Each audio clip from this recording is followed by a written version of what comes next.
si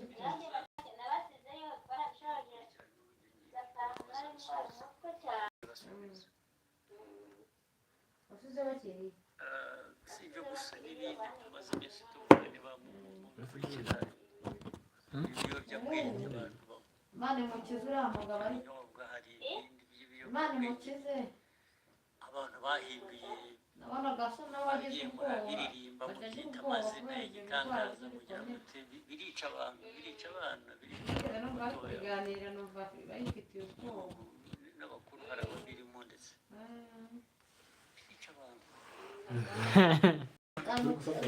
cyabera kugira ngo kirebe abantu bapfa bavuga ngo hatazagira kubaza bakwiye kubaza impamvu yica abantu icibwa kuri iyo ntambara rero abanyumva cyangwa n'ababirimo babyiteguye ntabwo abo turaza guhangana nabo uko bikwiye abantu bazi icyo saba baragishoboye ariko ibyo kuzana imico n'imikorere yica abantu aho bayivana birabareba aho ngaho handi niba barabyemeye ibyo ntabwo bindeba ntabwo aho handi handeba njye umuyobozi w'iki gihugu nareba iby'iki gihugu n'abanyarwanda no gukorana nabo kugira ngo bashobore kumenya ibibafitiye inyungu n'ibitabafitiye inyungu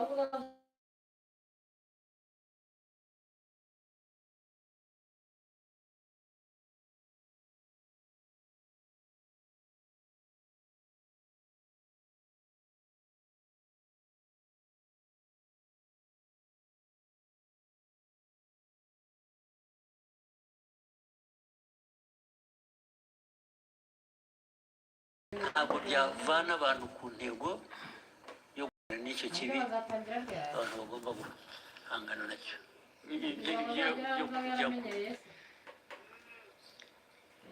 abifuza ko abantu babirwanya ariko babivuga neza bogeza babirimo ibyo icyo ni ikindi kibazo cyoroshye gukemura. Thank you, sir. We'll take the next question from Kenzie.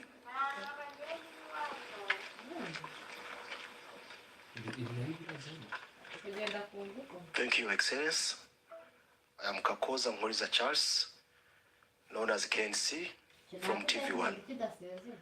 Your Excellency, it's over a year since Washington Peace Agreement. But till now, FDLR, it is a threat to Rwandan security. Of recent, we heard of new cantonment and surrendering deal for FDLR and DRC Congo. Congo is putting it out as a commitment to the Washington Peace Agreement. Your Excellency, does Rwanda see it as the neutralization process that was put into that agreement, or it is a political trick? Thank you, Excellency. Yeah, this problem of FDLR and other associated problems we have in the region, we have in Eastern Congo.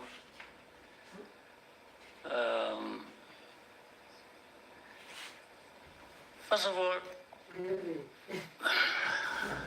it's not complicated. It's not difficult to understand what really is at issue. And this is a problem that has been there for 3 decades now. The whole world has got involved over time. And whether it is the UN, whether it is United States or Europe or Asia or name it. Africa, of course, where it is happening. For those who follow and want to really understand, minus the usual biases or complications people create for no good reason.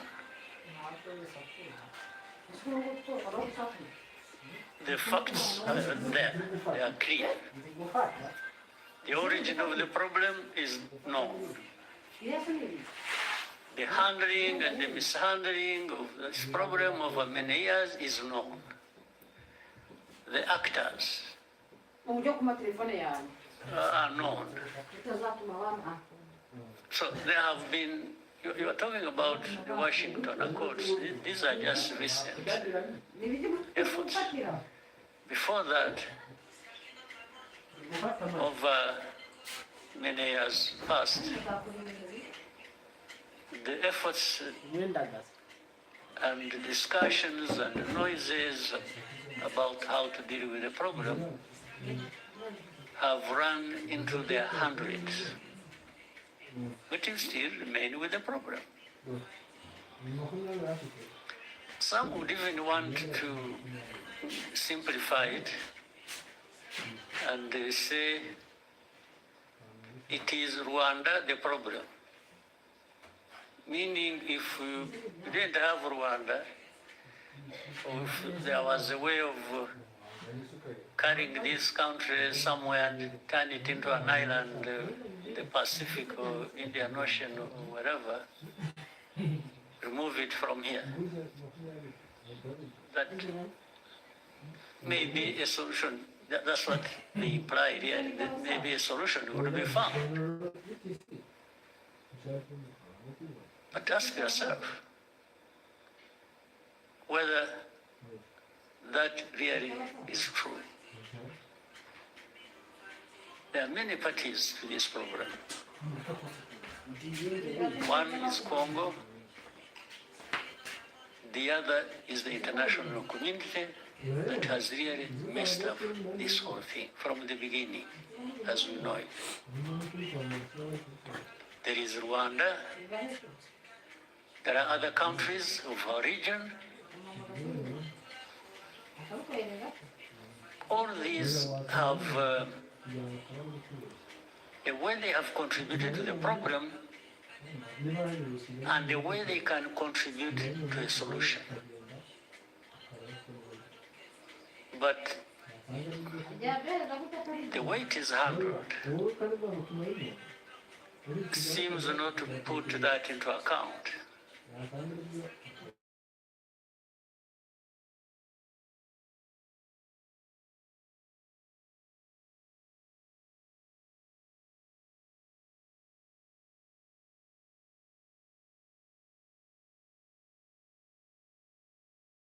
Creating this thing as an excuse to go and steal minerals in the Congo. And this kind of, I don't know what to call it, the kind of argument that goes, even with the people you thought they were really serious. I think sometimes we overrate the capacity of leaders and countries and so on. When you listen to some of these arguments and the people they come from, you really wonder what you have to deal with. So no root cause addressed. Then immediately there are sanctions. Sanctions.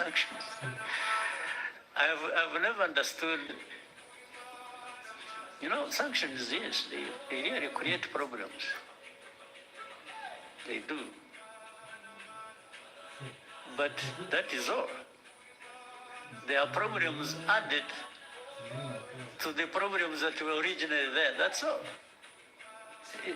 It's not anything to do with trying to address the problem. And especially if you look at the manner in which they are applied.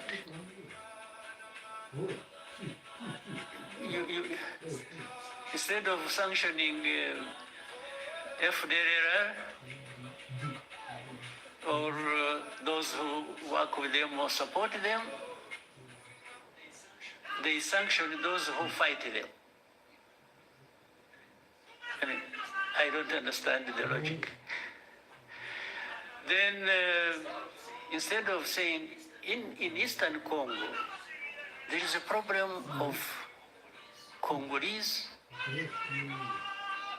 who are involved in this conflict for their own rights. The AFC, M23, and many other groups that have been fighting there. So, what is the origin of this problem? Is it really Rwanda's case to answer?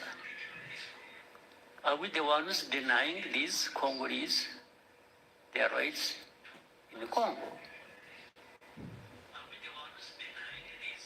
Are we even the ones who actually made them fight to restore their rights in the Congo? I always come back to inform you as whether you want to keep it in mind or what. Even the origin of this conflict, as we know it, which started in, is it 2022 or what? We are now running into, is it 22? October 21, running into 22.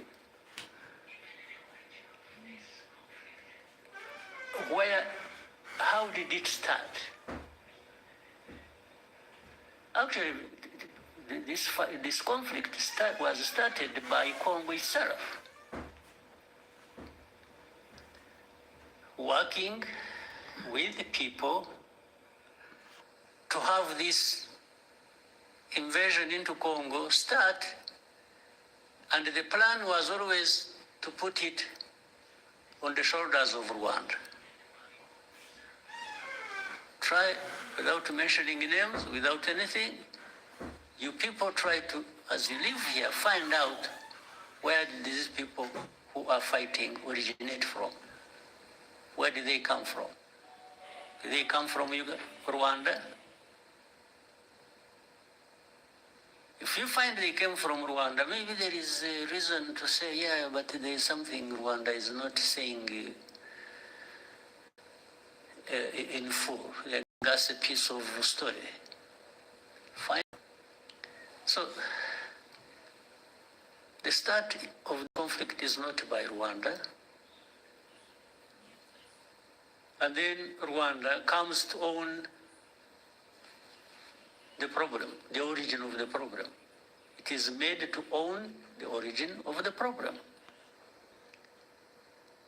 Our Rwanda's problem has always been FDLR in Congo. I can repeat it times.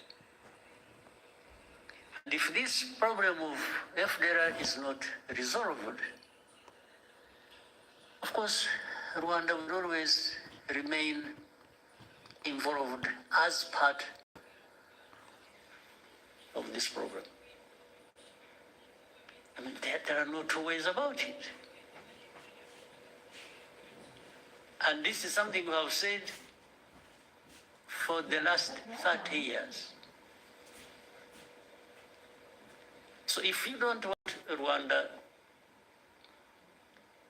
if anybody keeps saying Rwanda, Rwanda, Rwanda, and doesn't want Rwanda to have anything to say in this, why don't you remove this problem and see whether Rwanda was using it as an excuse?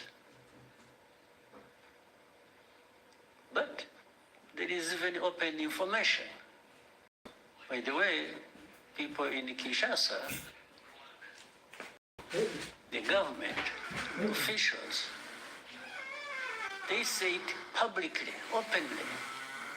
They've said it many times over a long time. They tell you, yeah, you want to bring change in Rwanda. The people that are saying this, if yeah, we see, okay, we are going to deal with them, we are going, like you said, they are the ones saying it. They are saying they have done something about FDR, it is because they are there. If they were not there, they wouldn't be doing anything with it or against FDR. But what we know on a regular basis, they arm them, they integrate them in their own forces, and we have evidence because we have people here,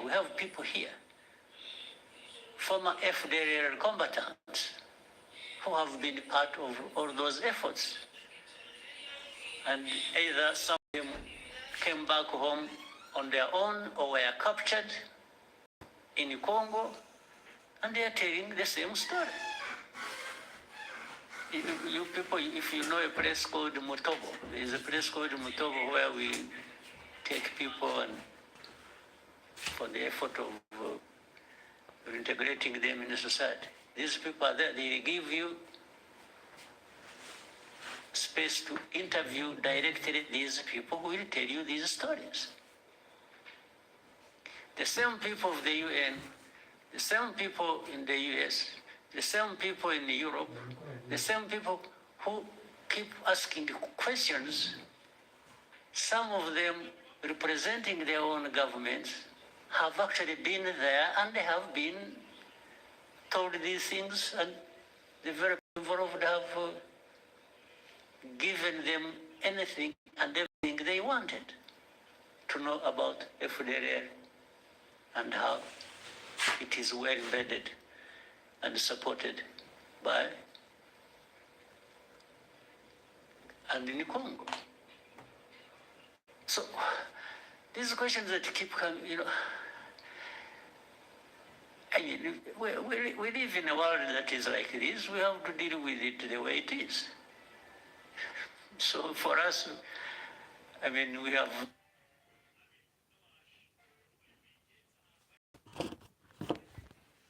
Yowe imam bir brase de jilagas.